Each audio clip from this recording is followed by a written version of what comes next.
महाकुंभ, जिसकी चर्चा न केवल भारत बल्कि पूरी दुनिया में है। और इस महाकुंभ के लिए दूर दराज से जो श्रद्धालु हैं वो आस्था की डुबकी लगाने के लिए पहुंच रहे हैं। इस महाकुंभ में एक और बात बहुत खास है जो इसे और भी ज़्यादा महत्वपूर्ण बनाती है, वो है रोबोट द्वारा चाय निर्मित। इसकी चर्चा भारत में हो रही है, इसकी चर्चा भारत के बाहर यानी कि दुनिया के अलग अलग देशों में भी हो रही है। और आज हम महाकुंभ की भी बात करेंगे, साथ ही हम बात करेंगे इस पूरे कॉन्सेप्ट की। और इस पर बात करने के लिए आज हमारे साथ में हैं हार्वर्ड बिजनेस स्कूल के प्रोफेसर तरुण खन्ना जी। साथ ही अगर बात करूं the Lakshmi Mittal and family south Asia institute की डायरेक्टर है। सबसे पहले भारत 24 पे आपका बहुत बहुत स्वागत है सर। शुक्रिया इंदु जी। अगर महाकुंभ की बात करें, क्योंकि ये ऐसा फेस्ट है, और महाकुंभ की अगर बात की जाए तो इसकी चर्चा न केवल भारत बल्कि पूरी दुनिया में हो रही है। महाकुंभ को आप कैसे देखते, क्या कहेंगे महाकुंभ के बारे में? भाई बचपन से तो हमें ऐसा लगा था कि कुंभ मेला में ज़रूर जाना चाहिए, क्योंकि हमारी पैदाइश दिल्ली में हुई थी, फिर बॉम्बे में परवरिश हुई थी, लेकिन मौका नहीं मिला था। लेकिन अमेरिका जाके फिर मौका मिल गया। 2013 में जब पिछला महाकुंभ 12 साल पहले हुआ था, तो मैं तो प्रोफेसर हूँ हार्वर्ड यूनिवर्सिटी में, तो हमने सोचा कि ये बहुत ही अनोखा सा सिलसिला है और यहाँ पे काफ़ी कुछ रिसर्च किया जा सकता है। तो मित्तल इंस्टीट्यूट जो मैं हार्वर्ड में रन करता हूँ, हमने फैसला किया था कि इसे एक रिसर्च प्लेटफॉर्म बना देंगे, ताकि बहुत सारे प्रोफेसर्स को लेके जाएंगे और बहुत सारे विद्यार्थियों को लेके जाएंगे, बहुत सारे रिसर्चर्स को लेके जाएंगे हर सब्जेक्ट में से। तो कुछ लोग गए थे ये स्टडी करने की, जब इतने सारे करोड़ों लोग आते हैं तो उनका ट्रैफिक मैनेजमेंट कैसे किया जाता है, कैसे एल्गोरिदम्स से उनका ट्रैफिक मैनेजमेंट किया जा सकता है ताकि कम एक्सीडेंट्स हो, स्मूथली लोग जा सकें, एक जगह से दूसरी तरह स्मूथली स्नान कर सकें। काफ़ी मेडिकल डॉक्टर्स को लेके गए थे ताकि सारी जो चिकित्सालय हैं सब जगह में उनकी कैपेसिटी प्लानिंग कैसी की जाती है। गंगा जल में अगर किसी कंटामिनेंट को देखा जाए तो पता चल जाता है कि इसके बाद रोग स्प्रेड करने का ज़्यादा डेंजर हो सकता है। सिटी प्लानर्स गए थे कि ये स्टडी करने के लिए कि जिसे हम कहते हैं पॉप अप सिटी, नदी का पानी पीछे चला गया तो पूरी सिटी ऐसे बन गई, और जब नदी का पानी वापस आ जाएगा तो फिर सिटी को निकालना पड़ेगा। तो ये पॉप अप अर्बनिज़म कैसे किया सकता है, ऐसी बहुत सारे इंटरेस्टिंग दिलचस्पी के साथ काफ़ी रिसर्चर्स आके अपने अपने डिसिप्लिन्स को लेकर स्टडी किया था। तो ये मेरा ताल्लुक़ था 2013 में महाकुंभ के साथ। और अब मैं जाऊंगा अगले 2-3 दिनों में फिर से देखने कि 12 साल के बाद क्या फ़र्क पड़ा हुआ है। बिल्कुल, हम उसके बारे में भी बात करेंगे, लेकिन अभी आपने चूंकि जिक्र किया है 2013 का। जब 2013 की हम बात करते हैं, आपके शोध की अगर बात करें, जिस तरह से आपने बताया कि कौन कौन से पॉइंट्स हैं जिस पर फोकस किया गया, अगर लोगों के हिसाब से बात की जाए, अगर हम बात करें हमारी जो तमाम ऑडियंस है उनके पॉइंट ऑफ व्यू से बात करें, लोगों ने इसे कैसे देखा, इस शोध को लेकर क्या कहेंगे कि लोगों ने इस शोध को लेकर क्या देखा?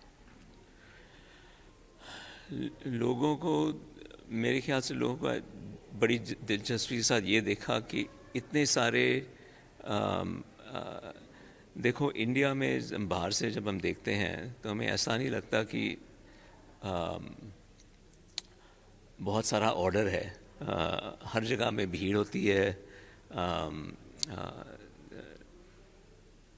बड़ी कोशिश के साथ सड़क को क्रॉस करना चाहिए।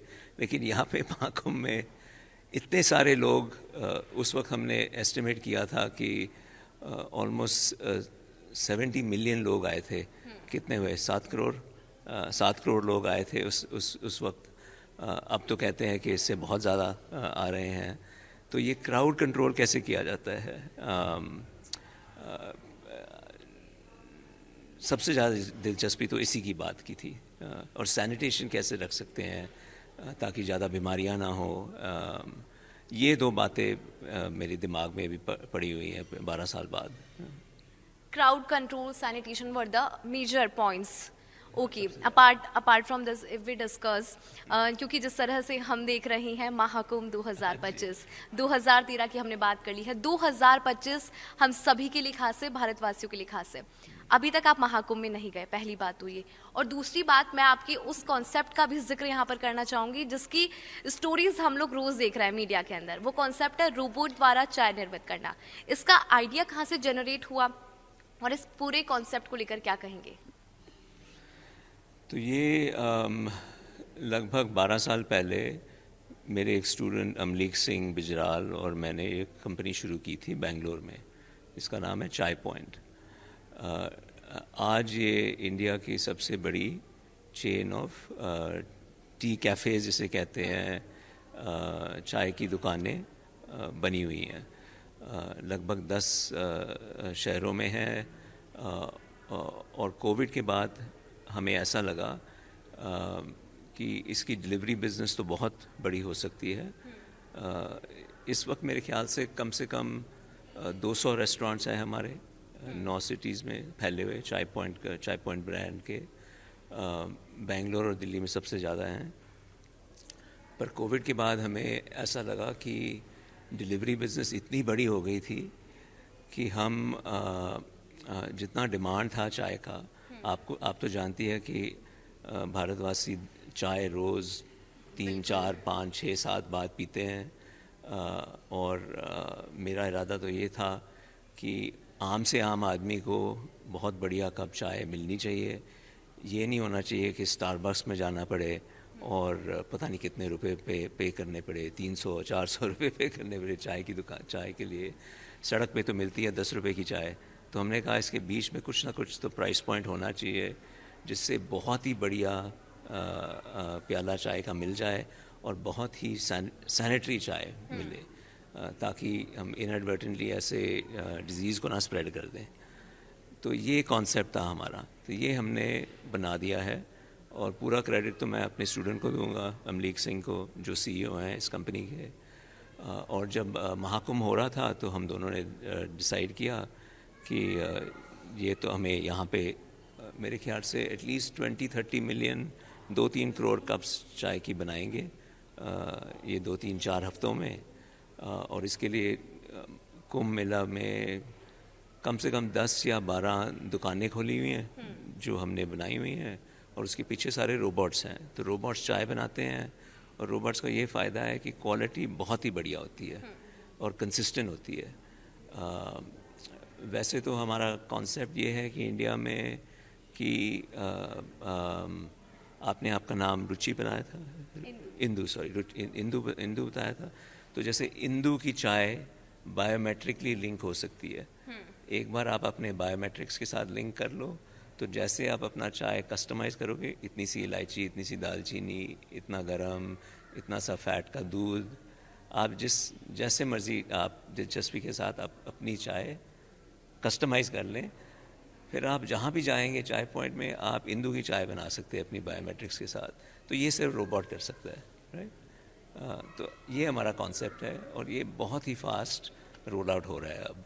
और रोबोट्स तो ऐसे बन रहे हैं जैसे मेरे ख्याल से हमारे 5,000 या 6,000 रोबोट्स इंस्टॉल हो गए हैं कॉर्पोरेट कैंपसेस में ऑल ओवर इंडिया। और अगर आप किसी कंपनी में हो तो आप अपने कॉर्पोरेट कैंपस वाले या तो ह्यूमन रिसोर्स डिपार्टमेंट या कैफेटेरिया को कह सकते हैं कि आप इनसे रोबोट ले लें और हमारी टीम आके आपको इंस्टॉल कर देगी। बढ़िया से बढ़िया चाय बहुत अफोर्डेबल रेट्स पे बायोमेट्रिकली लिंक्ड मिल जाएगी आपको। तो ये कुंभ मेला में रोल आउट कर दिया है हमने।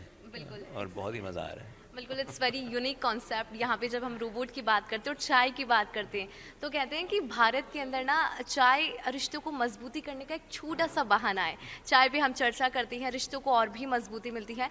लेकिन सर, रोबोट द्वारा चाय निर्मित करना ये कॉन्सेप्ट वाकई बहुत अच्छा है, लेकिन जिस तरह से देश में बेरोजगारी बढ़ रही है उसको और इस कॉन्सेप्ट को देखकर क्या कहेंगे?